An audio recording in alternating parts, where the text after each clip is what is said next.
He was just 22 years old, a struggling university student, barely managing to afford books, let alone meals. His clothes were simple, his shoes worn out, and his eyes carried the heavy weight of unspoken dreams. Life had dealt him a tough hand. No family to rely on, no financial support, and a constant battle between survival and ambition.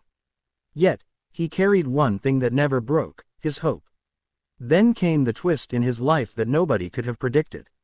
At a charity seminar for business students, he met her. A woman whose presence drew whispers the moment she entered the room. She was Eleanor Montgomery, a 71-year-old widow and a millionaire, known for her empire of real estate investments. Time had aged her hair silver, but her voice was steady, her confidence unmatched, and her eyes, sharp yet weary, spoke of 1,000 battles fought and won. While most students avoided her, intimidated by her status, he was different. He didn't see her as a millionaire, he saw her as a human being, lonely despite her wealth. They struck up an unlikely friendship. She admired his intelligence and honesty, while he admired her resilience and wisdom. And then, the impossible happened. Just weeks later, she asked him something that left him speechless. "Will you marry me?" At first, he thought she was joking. How could a poor student, barely surviving, marry a woman old enough to be his grandmother, and a millionaire at that? But Eleanor was serious. She explained softly that her wealth had become meaningless in her loneliness. The world around her had become filled with vultures, relatives waiting for her to die, businessmen plotting to take advantage, so-called friends who only wanted her money. She wanted someone sincere, someone who wouldn't see her as a bank account, but as a person. And she saw that in him. The boy hesitated. People would laugh at him, mock him, and call him a gold digger. But he also saw her pain. Against all odds, and driven by a strange pull in his heart, he agreed. 7 days after their marriage, something happened that shook him to his core. Eleanor invited him to her private study, an old, oak-paneled room filled with ledgers, books, and locked safes. She looked at him with eyes full of both sorrow and determination, then handed him a thick envelope. Inside were letters, photographs, and documents that revealed the truth. She was dying. Eleanor had been battling a rare illness for years, one she had kept hidden from the public. Doctors had given her only a short time left, and she knew the vultures circling around her estate would tear everything apart once she was gone.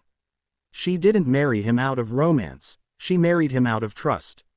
She wanted someone pure, someone untouched by greed, to protect her legacy, her employees, and the orphanage she had been secretly funding for decades.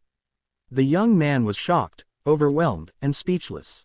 He had thought he was marrying into security, perhaps even luxury. Instead, he had been entrusted with the greatest responsibility of his life. But challenges came like storms. Her family accused him of manipulation, dragging him to court. The media mocked him, painting him as a shameless gold digger.